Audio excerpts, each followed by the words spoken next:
खटर जियो drama पत्थर दिल बन चुका है बहुत ही ज़्यादा इंटरेस्टिंग। उसमें हमें दिखाया जाएगा कि जैसे ही ज़ारा की वालदा जो होती हैं वो जाती हैं ज़ारा के ससुराल में, तो वहाँ जाके कहती है कि मिनाल जो है वो तो ज़रा भी काम नहीं करते। इस पर उसके साथ जो होती है वो तो कहती है कि मुझे तो ऐसा लगता था कि जैसे सारा काम जो है वो मिनाहिल ही करती हैं। इसमें जो होती है ज़ारा वो कहती है कि नहीं, मिनाहिल को तो एक काम के लिए 100 दफ़ा आवाज़ दो, फिर कहीं जाके वो सुनती है, वो बिल्कुल भी काम नहीं करते। इसमें ज़ारा की वालदा जो होती है वो कहती है कि नहीं, जो है वो मिनाहिल अपनी शादी से पहले तो सारे काम करती थी, लेकिन जब से उसकी शादी हुई तो उसका दिमाग जो है वो सातवें आसमान पर पहुंच गया। इसी वजह से वो अब किसी की भी बात नहीं सुनती। दूसरी तरफ जो होती है मिनाहिल के पप्पा, वो मिनाहिल को कहते हैं कि मैंने तो तुम पे एहसान किया, ये तीन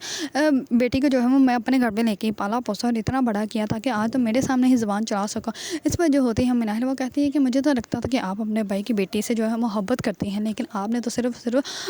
उसके ऊपर एहसान जताने के लिए सब कुछ किया, उसकी प्रॉपर्टी पर सब कुछ हक जमाने के लिए सब कुछ किया, लेकिन अब बस अब जो है मेरी आंखों से आपकी मोहब्बत की पट्टी जो है वो हट चुकी है और अब मुझे जो वो सब कुछ मेरा वापस चाहिए, जो कुछ आप लोगों ने मुझसे छीना है, और मेरे बाप की प्रॉपर्टी भी मुझे वापस चाहिए जो कि वो मेरे लिए छोड़ कर गए हैं। अब बहुत हो चुका, मैंने बहुत आपकी खिदमत कर ली, अब मैं और आपकी खिदमत बिल्कुल भी नहीं करना चाहती। दूसरी तरफ जैन जो होता है वो करता है मिनाहिल को कॉल, और मिनाहिल को कॉल करके कहता है कि मैं तुमसे बहुत ज़्यादा मोहब्बत करता हूँ, मैं अभी भी तुमसे मोहब्बत करता हूँ। इसमें मिनाहिल जो होती है वो कहती है कि मोहब्बत, तुम अभी भी मुझसे मोहब्बत करते हो? मोहब्बत में तो इंसान बर्बाद हो जाता है, लेकिन ये कौन सी मोहब्बत है जिसमें तुमने मुझे बर्बाद कर दिया और खुद तुम आबाद हो गए, तुम खुद अपनी ज़िंदगी में खुश हो और मुझे तुम यहाँ पे तबाह बर्बाद करके चले गए, मुझे तुमने तलाक दे दिया और तुम कह रहे हो कि तुम मुझसे मोहब्बत करते हो, मैं तुम्हें कभी भी माफ़ नहीं कर सकती। इसमें मिनाहिल जो होती है वो जैन को बहुत अच्छी अच्छी बातें सुनाती हैं। अगर आप लोगों को ड्रामा पत्थर दिल पसंद है और इसके बारे में न्यू अपडेट जानना चाहते हैं तो मेरे चैनल को लाइक, कमेंट एंड सब्सक्राइब करना मत भूलिएगा।